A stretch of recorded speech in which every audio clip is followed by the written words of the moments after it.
Ka All India Safe Education Committee AISEC ka badai ka kanhun jongki reu shampang ki nong hikai bat ki breu ki baiet ya ka Pule Puthi ka badai ka kanhun ka bapet perman ba ka Pule Puthi ka dei ban long ka balat lut bat dan ka jingpen kala mar khai ya ka bat ban pentikna ba ka long ka babha kala pen long ya ka jingethir halor ka jinglong jingman jong ka Pule Puthi ha ka Jylla yakani ka jingethir lapan long ha conference hall ka Sinod College ha ka balapan ya yakani ka jingethir da u Dr. Batskem Merbo secretary ka AISEC Meghalaya State ha kani ka jingethir lawan yeshimbenta da u Professor Pradhan u balong uwe na kinong yalam ka All Meghalaya College Teachers Association ringkat u babu kular khongjirem Lapelat ru ia ka kot linked up kabala ai kerteng National Education Policy lani People's Education Policy kabala tho ha ka ktien khasi bat garu.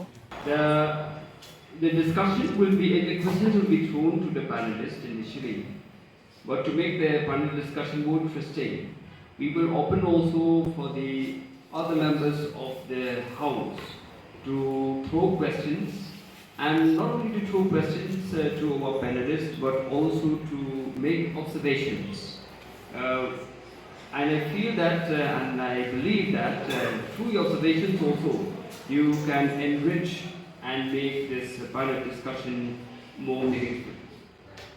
So I welcome the distinguished panelists, and they are not the new faces in the field of education. Professor Pradhan, he's a teacher of commerce and he's also the head of the department. And he is our dear leader in the Meghalaya College Teachers Association, who is spearheading for the cause of higher education in the state at a college level. And he has been known in the media also. And we have Sir or Babu Kular Khongjiram. And he is not an unknown face. You have seen him in the media discussing on different issues of education, and in fact he has contributed a lot to the idea formation and consciousness creation among the people, especially when it comes into the context of education. But if you read the Khasi newspapers regularly, Sir is not only limiting himself to the field of education, but he has been commenting and writing on the social, political issues. Especially political issues, you'll find that he has been contributing a lot. And I know that maybe in the political circle, may not be happy with your comments, but anyway, they are very important for our society. And I begin, as I said, this panel discussion is of a general nature. And I begin by asking, Shillong was known, I use the word was, past tense, as a educational hub of Northeast India. And truly it was in the past.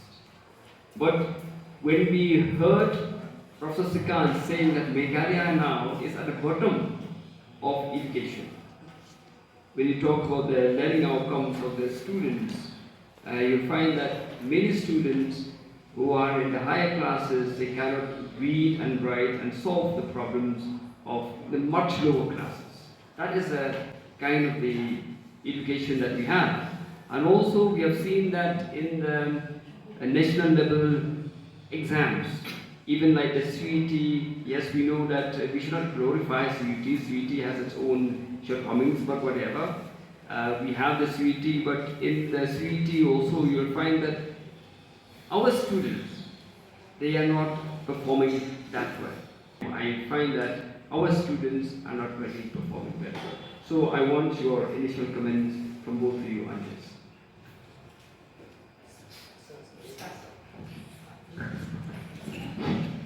Thank you, Oscar, for that introduction.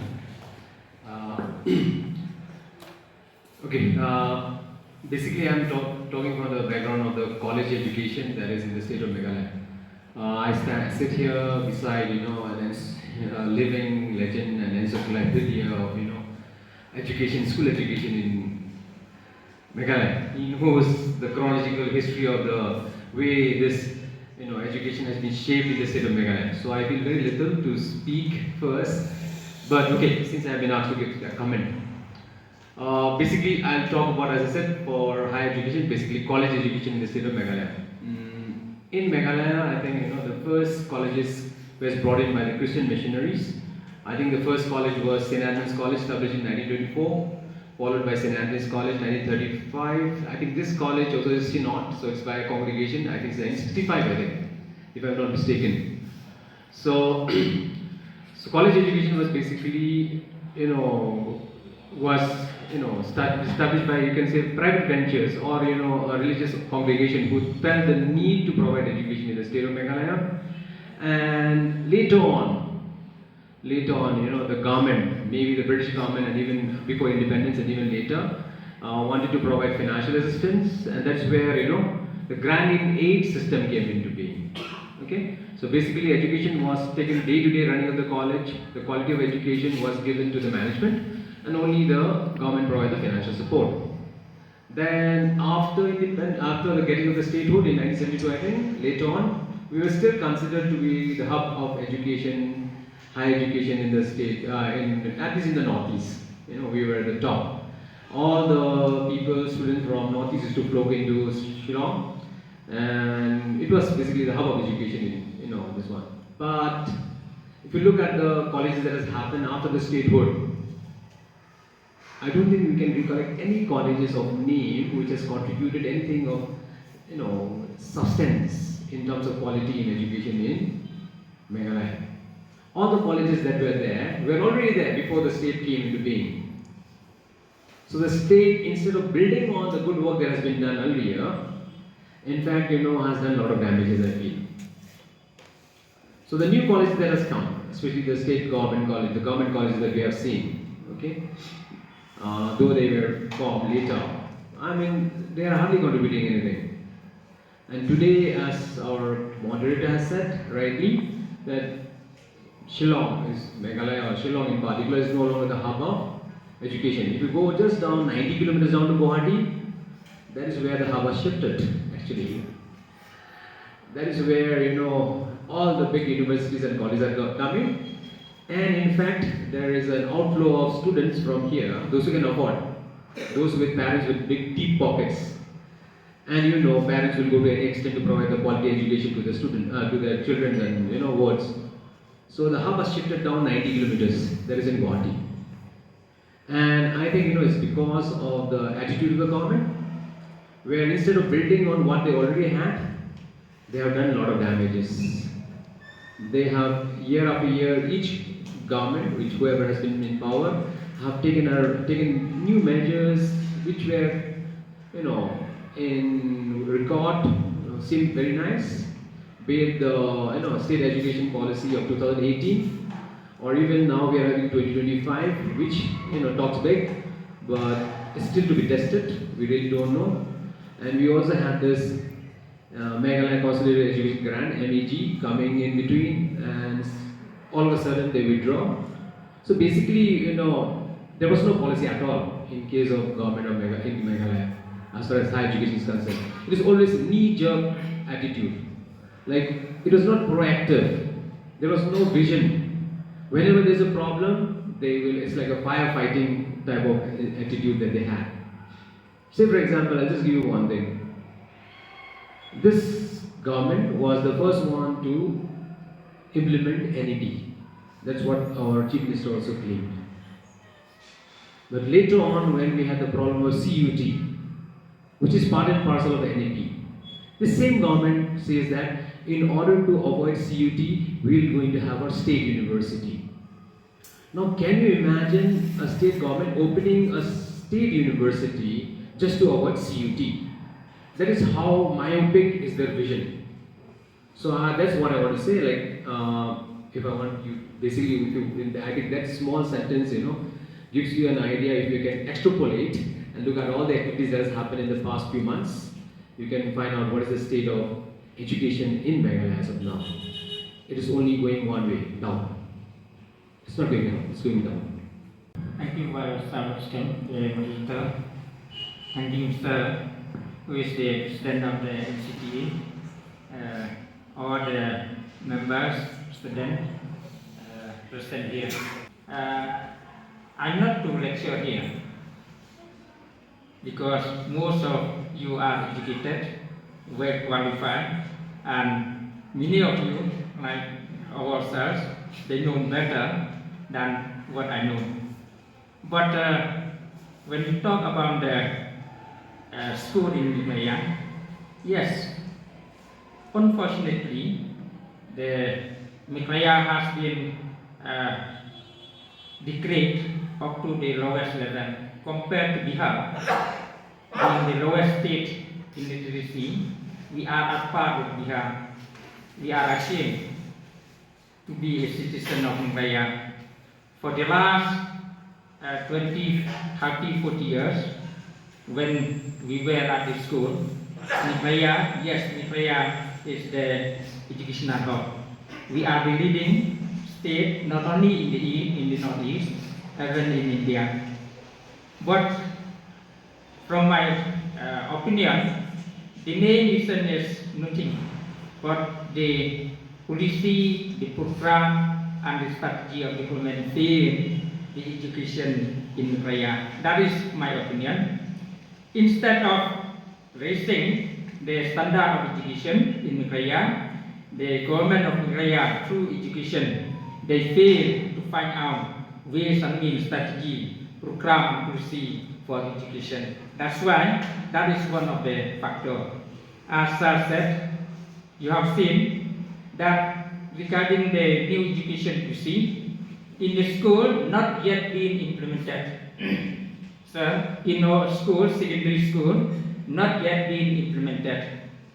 We have met during my tenure as the president of EGDSE, Khasi District School Teacher Association. We have met several times with DP Walam, who was the then Commissioner and Secretary of Education and now the present Chief Secretary. And we told him regarding the program and policy of the government. He told that NEP is very important. But we from the teacher, because we do not go through the details, lengthy education policy, we told the government that yes, we will accept, provided the government will implement in letter and spirit at par with the education policy. That is our opinion from the teachers. But quite surprisingly, to tell you that the new education policy in Malaysia starts from the top. From the university it starts, and then to the college. And now, last year, they have instructed to start from the primary. First from the top, then college, then last year from the primary. At the secondary level, we have the same existing syllabus, same existing pattern. We have also the SSLC exam. Last year, this year also, government will conduct the SSLC exam. Where is the NEP? Because according to the NEP, the exam should be held not at the class 10 level, but it should be held at the higher secondary level, that is at class 12. Last year also, they will conduct the SSLC. Because last month, we have registered the class 9 student to the books. And when we register in class 9, then the next year, 2026, the exam, the SSLC exam will be held. Otherwise, they will register in class 11. Only one registration when we conduct the final exam in the class 12. But so far, at the secondary level, though the government claim that they have implemented the NEP or partially implemented, but from my opinion, my experience, in all the schools, We will discuss more. okay, Professor Pradhan, though you belong to the college level, but I want you to address some questions related to the school level also. When you look at the case of the primary schools, because we are not doing well in primary schools also. Before 1994, 94-95, the primary school was under the autonomous district councils. and we know that autonomous district councils, they face problem how to handle the primary education, and ultimately the the primary schools were handed over to the state government. And if you see the data of all the primary schools in the state, majority of them, they are in the government sector, not in the private sector. So if you look at in this case, what went wrong with the government schools in Meghalaya? Because when we talk about somehow we can say that the private schools, they are performing better as per the admission of the government from time to time. What would be the future for the state of Meghalaya? Okay, this is with regard to primary schools. That is outside my, I cannot say, but I'll try. Now, with 2019, with the right to education, or 2009. 9. So, right to education, that primary education has to be there, I think, no? So, I just like to make one distinction between how we establish a government education institution and how we establish a deficit granting aid institution. A deficit granting aid institution like this happens. Say for example, we are here in a village, we don't have a school, and there is a need for it. Then a society, community comes together and forms a school. It's a need-based. So this school will perform for some time the need required by the society, and if it performs well after a certain time, it is not imposed on someone by someone. It is need-based, and after some time it grows and does well, and it's helping the government to do its jobs in a better manner. The government gives some fund. It's a granting aid. That's how the deficit granting aid comes into existence. As an American would say, it's very organic in its approach. And now let's look into how most of the government institutions come into being. Some of them are really genuine, they require it because the accessibility of education, especially primary education, is very important. There are rural colleges, rural villages where we need to have school. Even if there are 10 students, we need to have them. But if you look around and see carefully, most of this government school has come as a political manifesto to provide appointment to their own people. So now what has happened year after year, in order as an appeasement to a certain group of people or certain interested people, this government school has come. And if you look at it rightly, the number of schools in Meghalaya is quite large compared to Manipur or even Mizoram, which is of the same size.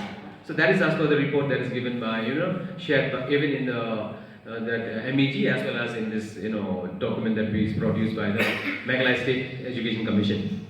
So that's the most important thing. We have to keep that in mind. I'm making a clear distinction between deficit granting aid school, which has been performing quite well compared to the by and large, the government school. There are a few, I'm not generalizing it, there are a few government schools which are doing exceptionally well also, but by and large. Now, in such a situation, this has contributed to the negative, very, bad PGI, that is, Performance Gradient Index of Education in the state of Meghalaya conducted by the Ministry of Education under the Department of School and Literacy. So that is, they are responsible for it, not the deficit granting aid school. Now, what is the way ahead? The way ahead is quite tough as far as the government school is concerned.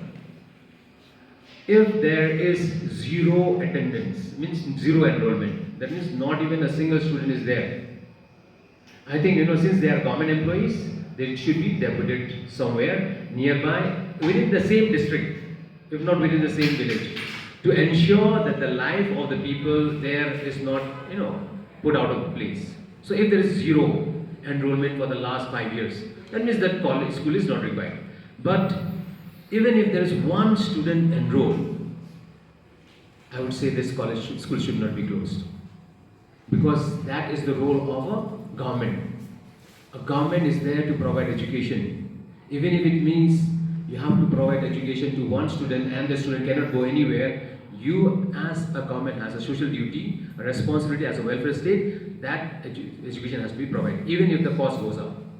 So as far as a layman view is say, you can say, we can talk about, because I'm not an expert in school education, I feel that government schools, if there are zero enrollment for the past 5 years, let's say 6 years, whatever the government thing, or there's an authority to do, they can be closed and their teachers can be deputed within the district, because you have to keep in mind this person is a family man and not be transferred somewhere as a punishment posting somewhere else.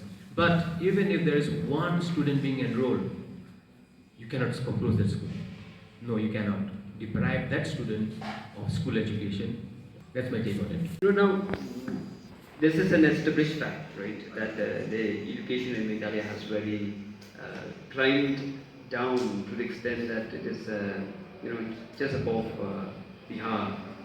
So, my question to you, sir, when we talk about the decline of education in Meghalaya, there are several factors. But I would pose a question to you to analyze the contribution of, I will pick up, this particular institution, that is the Meghalaya Board of School Education, because after all, the Meghalaya Board of School Education also is an important stakeholder in the maintenance of standard of education. So what is, as a school teacher, how do you see the role of the MOs in maintaining the standard of education in the state of Meghalaya? Do you see somewhere they have failed, and if they failed, where and how they have failed?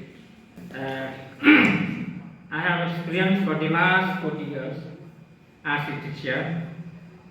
I was also the examiner, right from the exam, during the exam in the primary level, in class 3, there is a board exam.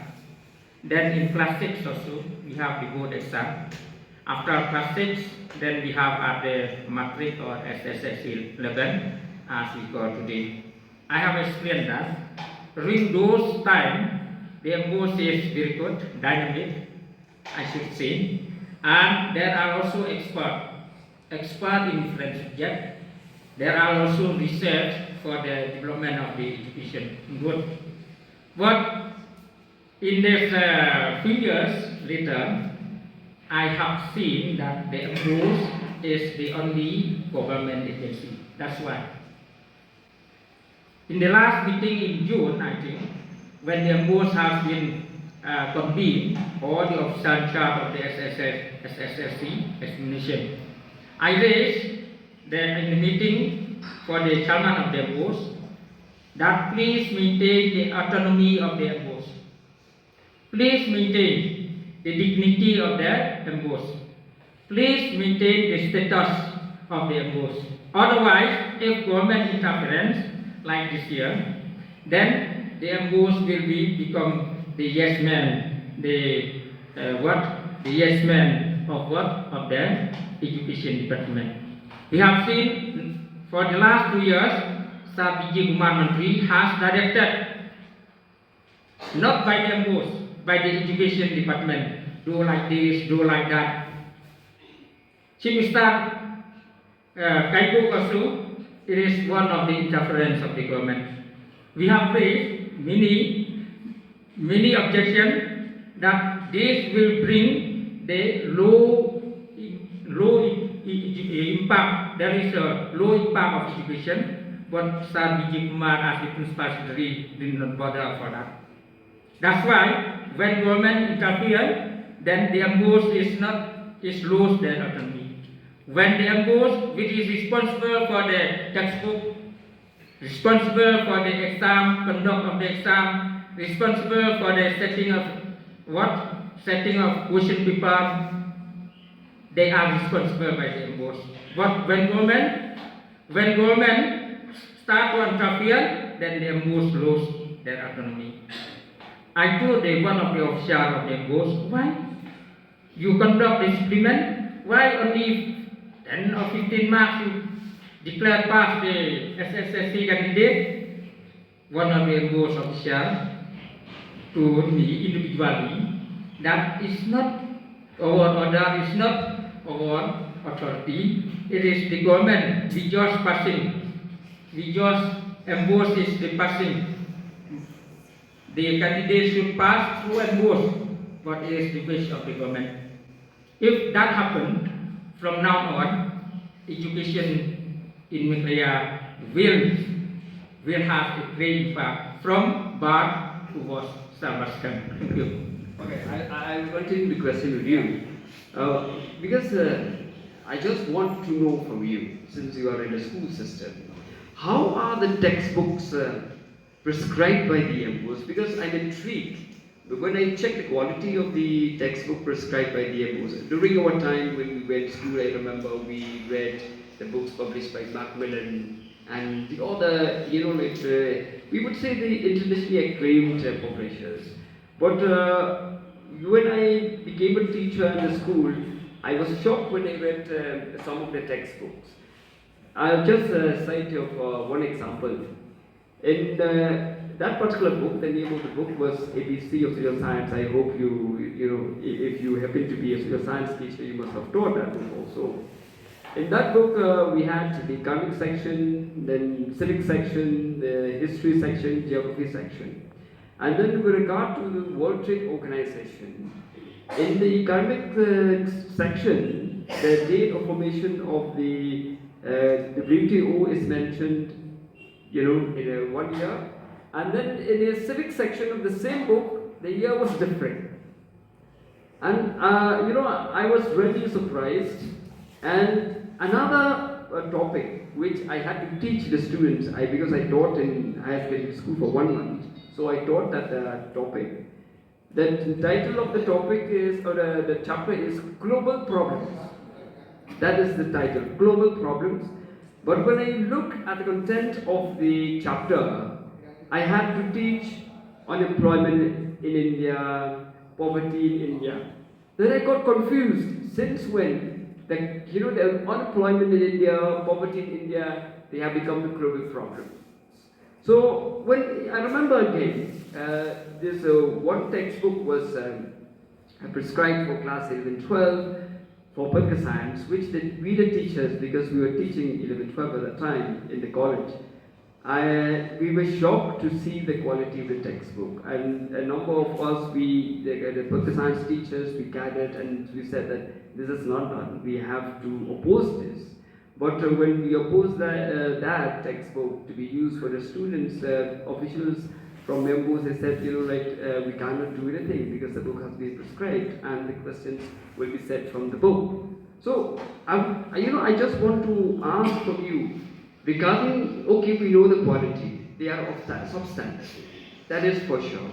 So, whether those textbooks, before they are prescribed, they are reviewed properly, there is a reviewing board or team as such.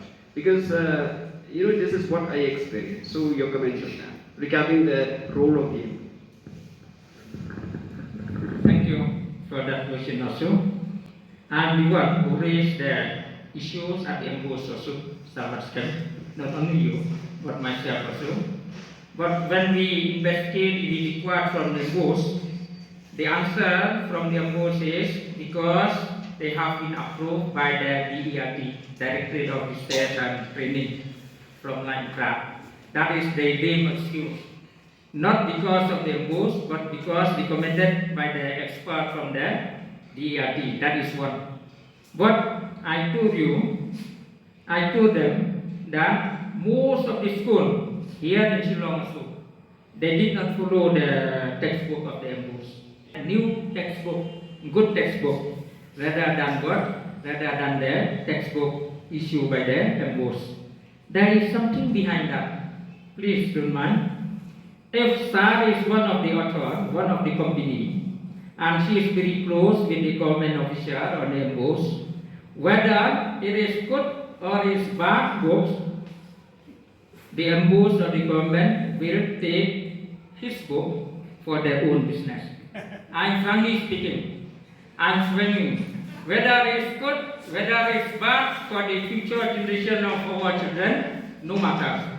But when I, as minister, answer the company of the textbook, we have understand, internal understand, hidden understand also, then your textbook will be issued as the boost so that the business will be developed. That is my opinion, because I have seen the textbook issued by the boss is not good. Majority of the school, even in our school also, we prefer another textbook. Maybe science, maybe mathematics textbook. It is very good if we chose the textbook of the others than the textbook of the books at the lower level. Not at the class 9, class 10, we have to follow up. We have to follow up because we have to, we have the students should appear at the SSSC. Only class 9, class 10, we have to. Otherwise, we have to the government will, So you follow the class 9, 10 textbook because of the score? Yes, that's right. But at the lower level, see at the senior higher secondary school, not followed by the textbook of the course. The higher, especially the English section, or even the Kasi section also, most of them, not only Sabastem, or myself or Sar also, they find that the textbook of the course is not relevant with the standard of the student. That's why. So therefore you see that now, unless and until there is the increased enrollment ratio, do you see that there's a problem of having too many schools will also be replicated in at a college level, and we see that the number of colleges are growing up. They are coming up every day, almost. So what is your take on this, and what would be the future implications? Okay, with regard to colleges. When I say college education, okay, not technical education with regard to engineering college or medical college or even law colleges, just basic, regular colleges. I think in Meghalaya we have around 6 government colleges and around 11 deficit grant Indian colleges like Synod College, St. Andrews College, St. Mary's, St. Edmunds. Then there are around 4 or 8, I think, ad hoc colleges. Then there are still around 4 colleges with lump sum grant. So basically that's the college. But there are people's colleges also. There are around 21 of them. Now these people colleges, most of them were either remote rural area which were getting ad hoc grant, or even they were deficit. But they had less number of posts, so they were conveniently converted into people's college. 21 of them. The largest number is the self-financed private colleges. I think 32 plus at present and growing. So as our moderator has said that the number of people who are coming out from the class 12 is limited, because if you look at the class 12 result, we are having a limited number of people who are passing the class 12 exam. These are the feeders who will come into these colleges, because we have got very less people coming from outside studying in Shillong now compared to earlier days, because as we know, we have lost our glamour and the real quality that we wanted to attract them. So basically we depend upon the class 12 students who are going to pass out from MBOS, from CBSE, from ICSE, who will be will fit into this college. And if you look at it again, the most of the colleges in the urban sector, especially the premier college of Shillong, you can say St. Anthony, St. Edmunds, Shillong, even Synod to a large extent in these days, are taking the admission, the bigger pie, chunk of the piece of the cake, and very less is left with the private colleges. Now, in such situation, why are private ventures still coming into colleges? Everybody wants to establish a college. Why? When it's no longer profitable. I feel like there are a number of reasons. The first thing, to start a college in a private sector, you just need a trust. Education institution cannot be started by an individual, as far as I know. You have to have a trust. Trust can be your own family relatives. That my uncle, my auntie, my brothers and sisters are part of the trust, and we will start. It will be a not-for-profit organization. When I say not-for-profit organization, means you don't have to pay any tax. Okay. Another thing is that in this state of Meghalaya, there is no rule governing private colleges by the government. There is no service rule that private colleges should have. There is no management rule that the private college should have. All they need is an affiliation from NEHU, which they will give if you have a proper connections and you need a provincial affiliation, they can be given. You need the basic amenities of classrooms. So in the absence of any management rules, in the absence of any service rule, and the number of postgraduate that's being produced at wholesale level by different institutions, we have got around eight I think, if I'm not six private universities in Meghalaya, apart from NEHU. So you can imagine the supply of PGs, students who are ready to take up jobs. So you are getting professors at 5,000 rupee per month.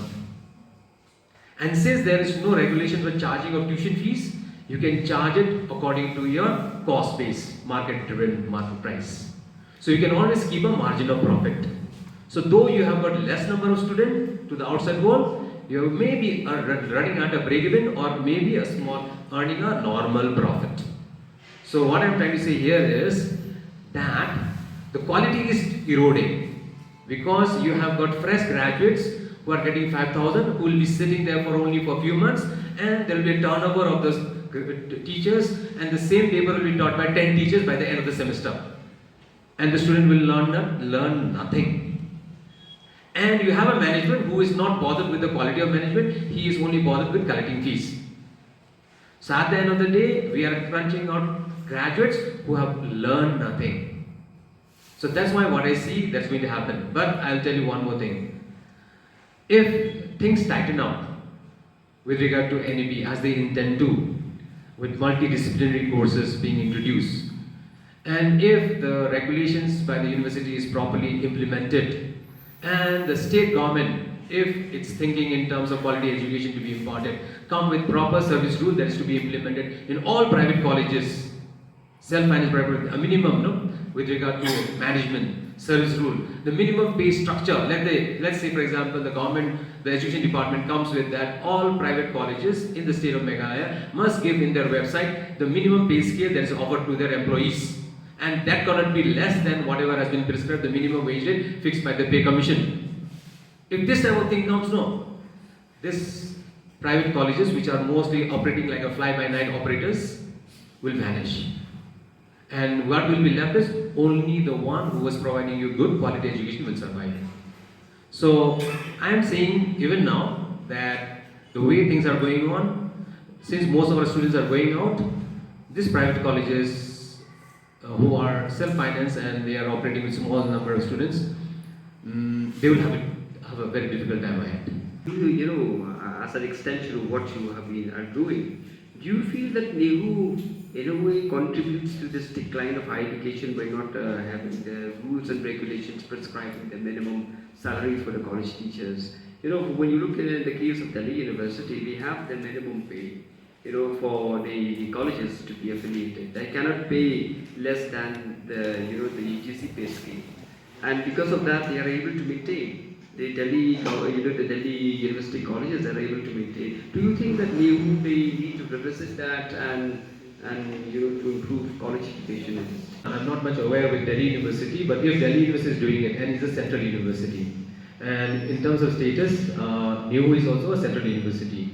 So they are governed by same, you know, UGC rules and whatever ordinance. I don't know if the NEHU ordinance specifically, says that you cannot interfere in this financial matters.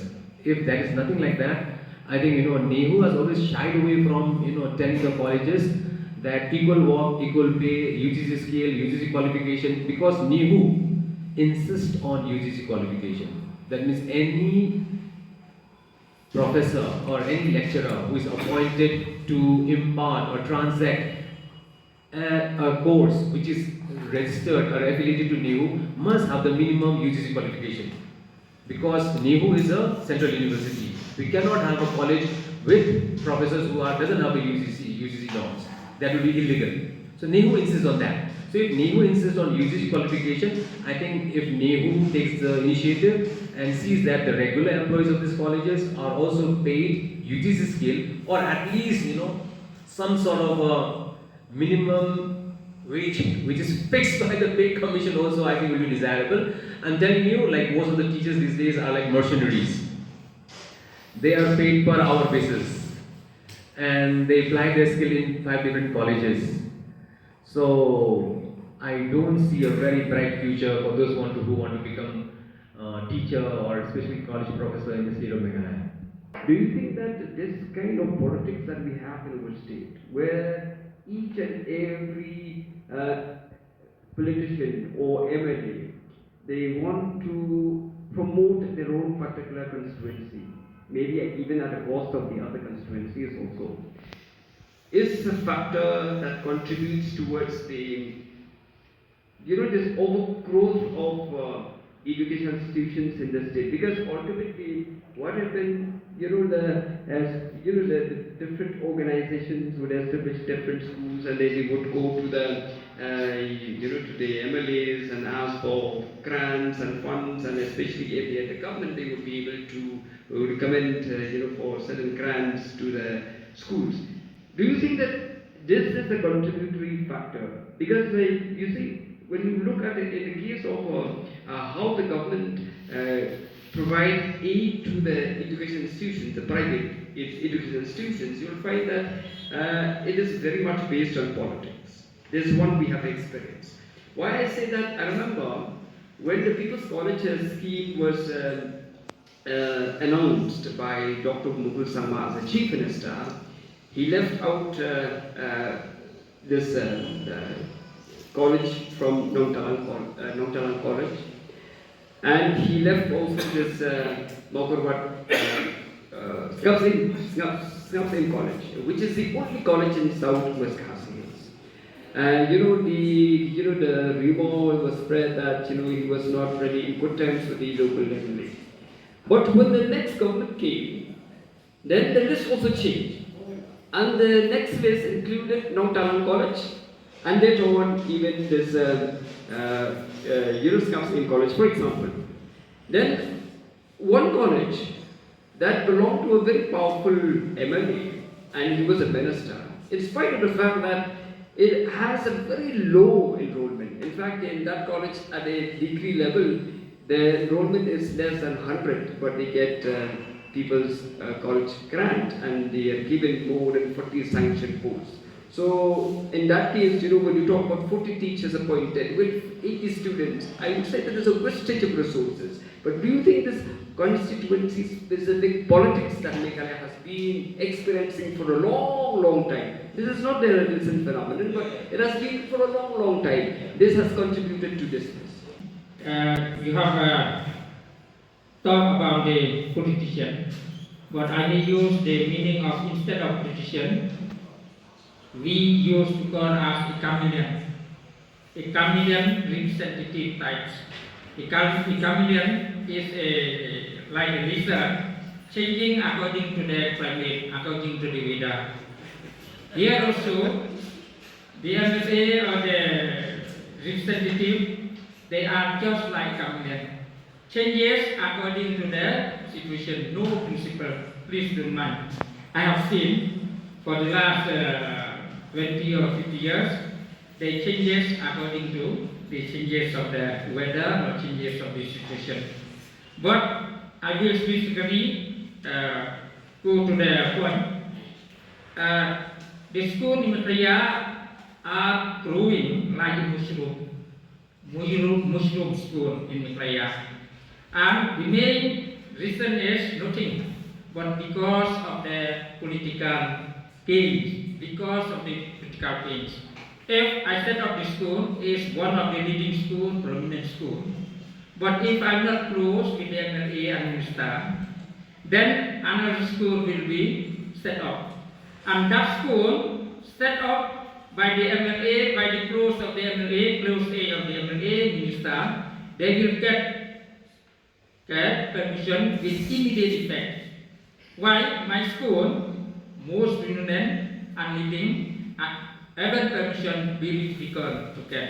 So the blame is not for anyone, but because of the politician.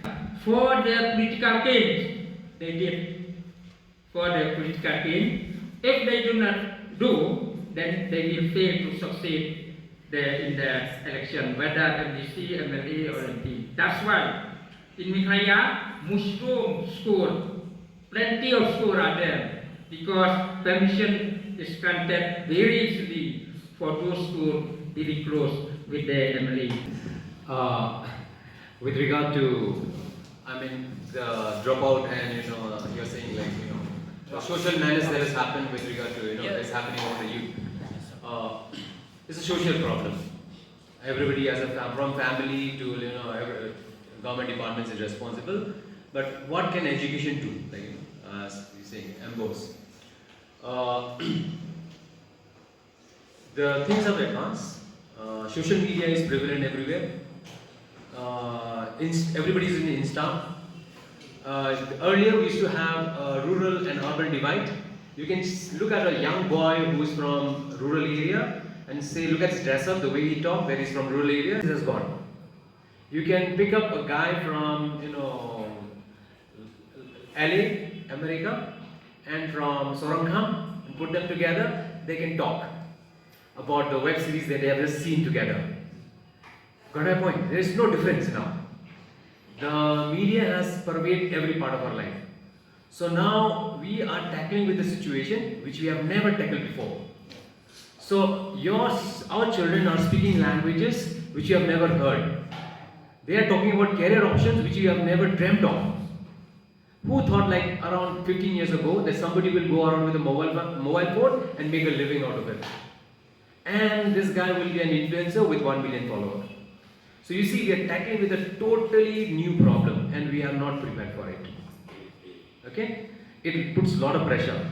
Now in a country like India, which is the largest population, where the democratic dividend that we keep on telling, around 70 to 80% of our people are youth under 35 years. Even in the Meghalaya, we have got around 70% or something, 60% of our youth in the young group. If we don't harness that power, that resources, we are in for a disaster. We are in for a disaster. And there are some signs which are indicating that we are going toward that line. That we are failing in our duty in harnessing the resources that young people that we have. We are failing. Recent incidents in the town indicates toward that. I think the government being in a democratic setup, a welfare state, should take up the responsibility. Every school, if it's government, should have mandatory, there should be a counselor, a qualified counselor. And in case of private school, it should be mandatory that if you want to get affiliated to MBOs, must have a qualified counselor. So that counseling system should be in place. Because that cannot be done. First thing. Another thing is, in our race for providing more and more vocationalization of education, imparting skill to the people, how to earn a living, we are neglecting the ethics. The ethics, the conventional papers like philosophy, languages, literature, are going to the backbenchers. Now it is IT, tomorrow BBA, tomorrow MBA, engineering, tomorrow carpentry, denting and painting, MDC. We are giving toward that. That means what we are putting in on the head of our children is that money matters and it is the be all and end all of everything. Relationship doesn't matter. So you see, we have to incorporate it in our syllabus, in our curriculum, certain inbuilt mechanism whereby this type of ethics are also ingrained. I think like in engineering institutes, like IIM, IITs, there is classes on ethics. Because otherwise we will have engineers, good engineers, but corrupt engineers. They know how to make bridges at lower cost, but they don't have any ethics. So we need to have that. So I think MBOs too, or any board of board, if they want to have, I think they should relook at the way we are thinking. The conventional way of thinking will not work because the problem has changed. The world has gone ahead. Our implements are very old. This will not be able to solve the problem that we are facing now. We'll have to be a little bit innovative, creative, maybe look outside the box and think of measures. So that's what I feel.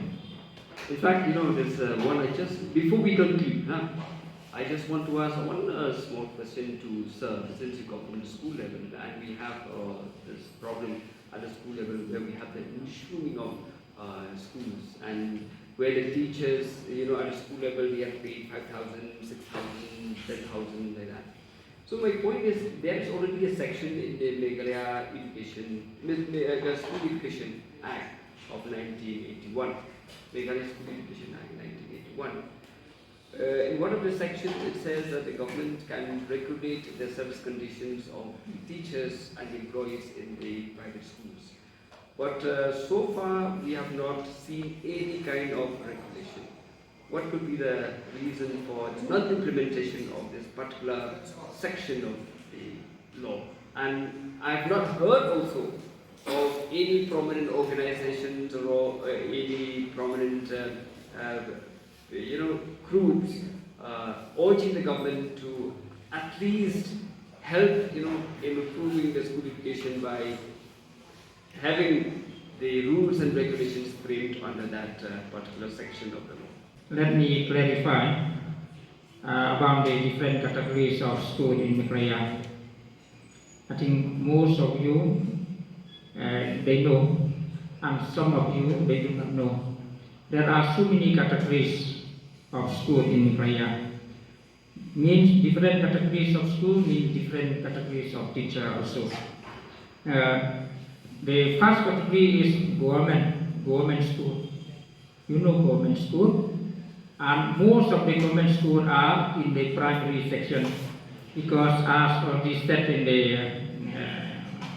the beginning, that the state government has taken over the school from the this council in 1982-83, something like that.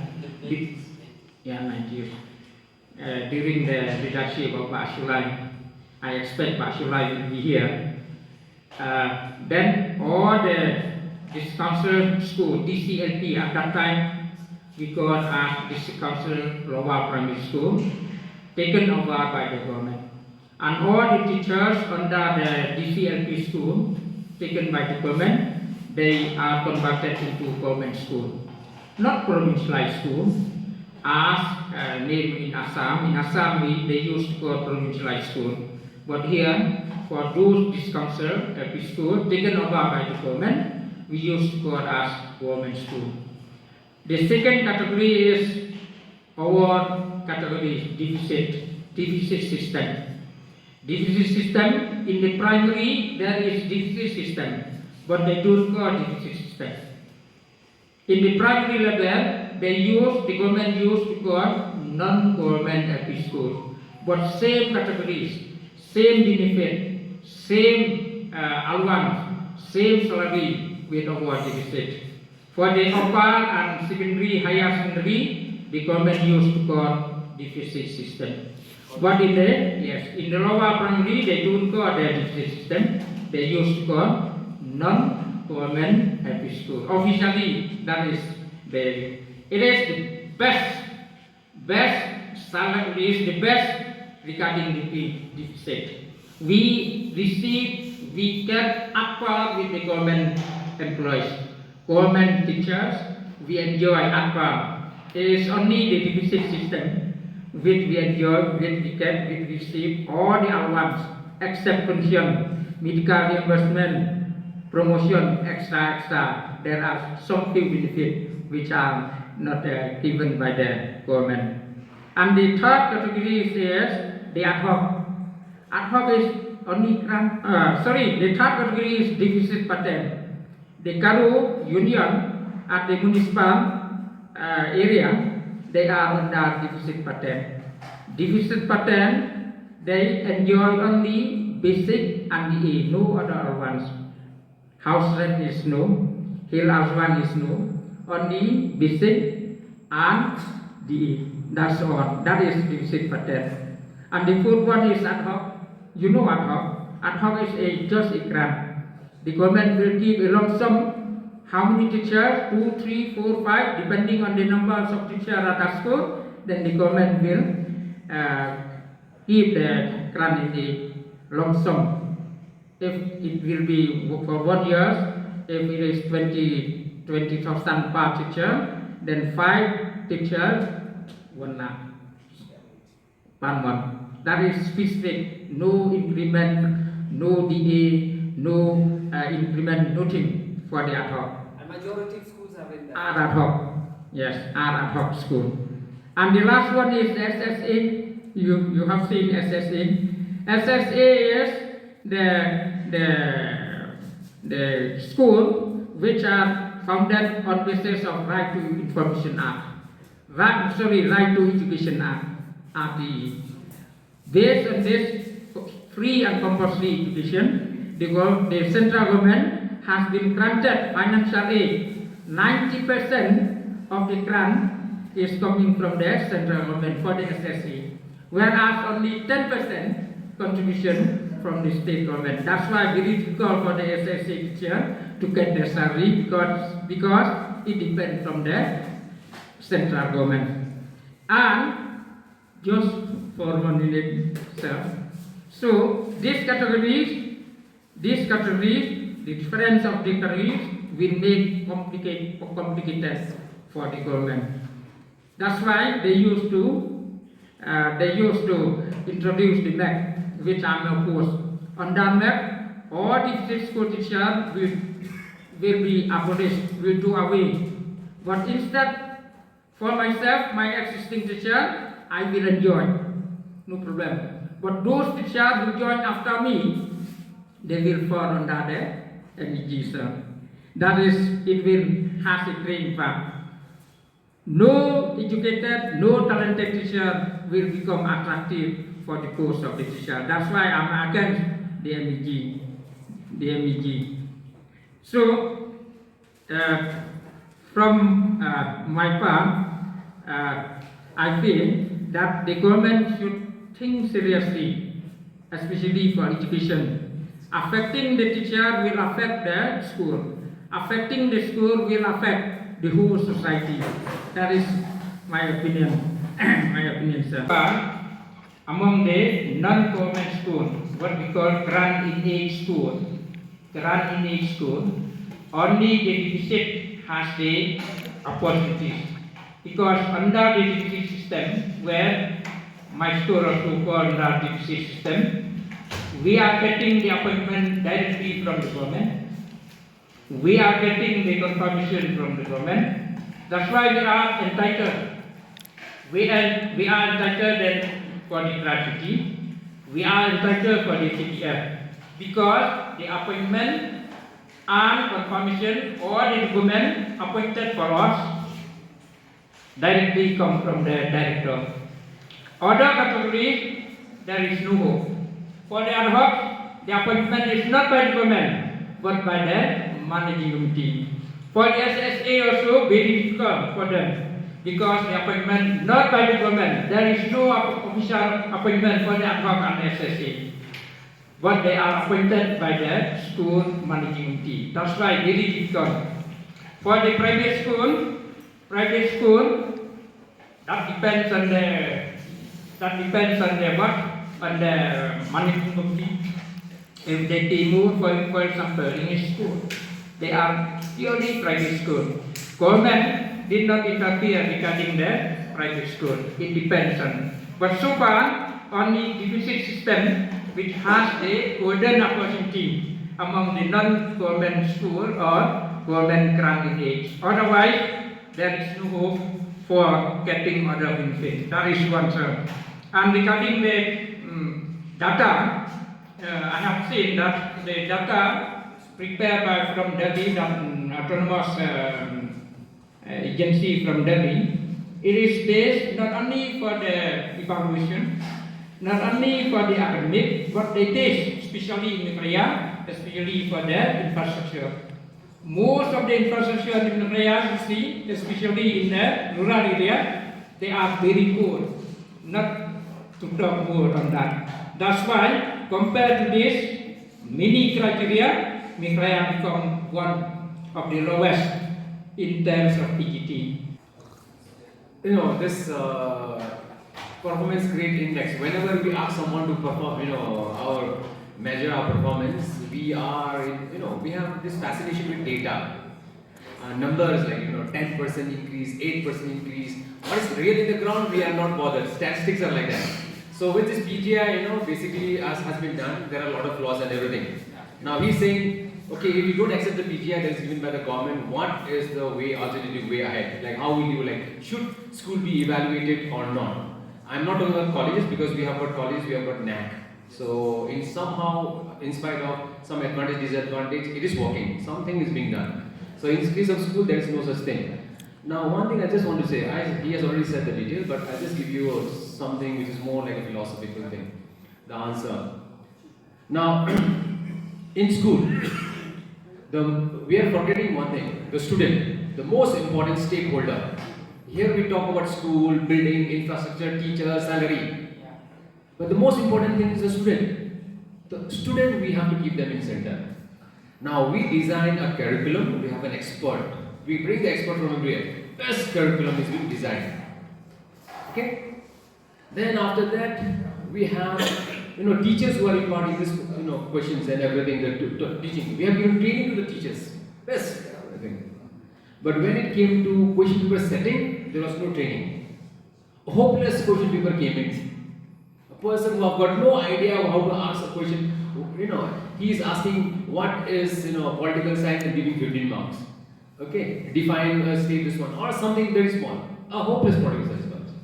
Now what has happened is whatever curriculum has been designed, whatever instruction has been imparted, whatever has been learned in this semester is tested by this 10 questions, 5 questions in the 500 marks. Then result will decide the quality of education, delivery, because the examiners will be evaluated on that. You see, the whole process has to be systematic. So if we have a proper system in place, and if the result really indicate that the student has really learned, I think if one thing, that can indicate whether a school is doing well or not, you have to look at the alumni and the result. I think the best indicator of how the school or an education institution is performing, you will have to look at its alumni. If the alumni have been doing well and well placed, it is better than your PGI at any given day. That's what I feel. Now, what are the suggestions for the improvement of education in Meghalaya that you have in your mind? Briefly. And that would be your concluding remarks for both of you. You can talk about the higher education and Sir can talk about the school education. There are a lot of things, if you look at the report that has been produced by this Meghalaya State Education Commission that is there. The challenges that is there is, number one is salaries and pay disparity. That is the number one challenge that is given there.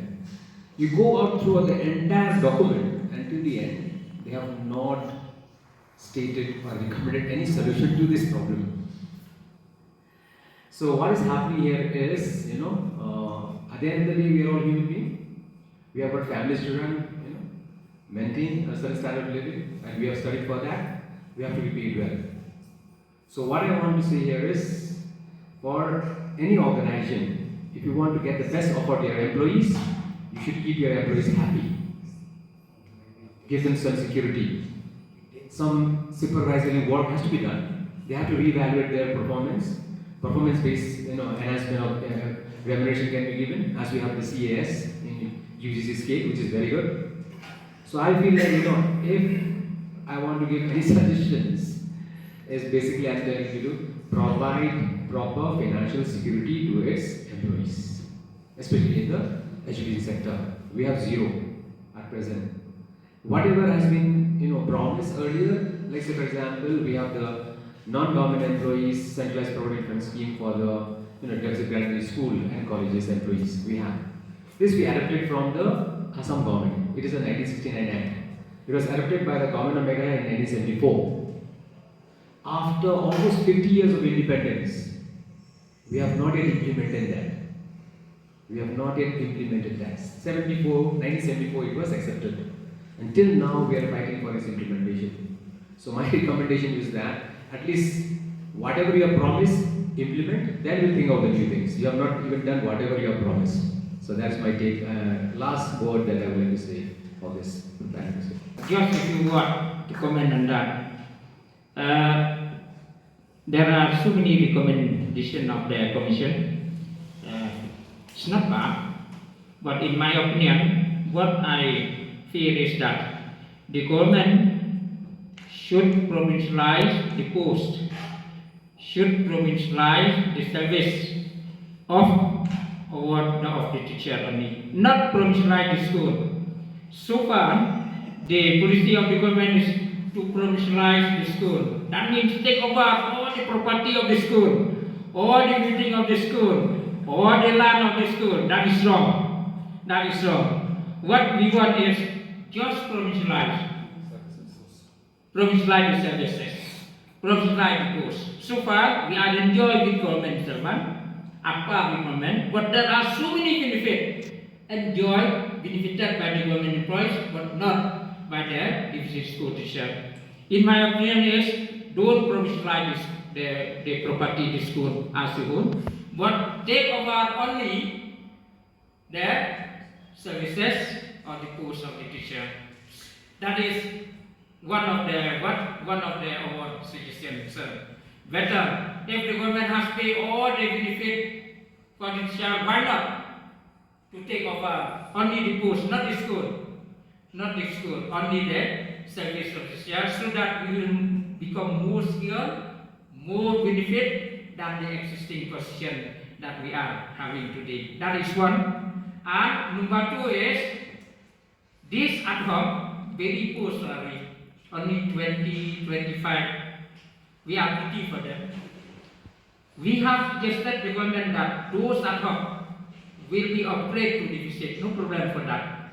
But based on certain criteria, like performance, enrollment, extra, based on merit, there is no problem that those ad hoc schools, the government should upgrade up par with their deficit system, so that their post, their service also will become secure, will become more benefit than they are today. That is my suggestion. Thank you very much, distinguished panelists, Professor S.K. Pradhan and Babu Khomjiran. Thank you so much for the insights that you have offered in this panel discussion, and it has really benefited the participants of this panel discussion. And to conclude, I would say that in order to improve education in Meghalaya, yes, as I agree with Babu Kular, saying that provincialization or to make it as government schools, to have many government schools, it might not be the solution unless and until we have the improved system of governance. Because, experiences has informed us that we have had many government schools at their primary level and the government cannot make them perform, and therefore to have even more government schools at a high level, and unless and until the government can assure us of good governance. When we talk about good governance, means non-interference by the bureaucracy, non-interference by the politicians, and make the institutions like the MBOs autonomous, run by the experts. Then, unless and until we put those mechanisms in place, if we have more government schools, we are going for a disaster. Thank you.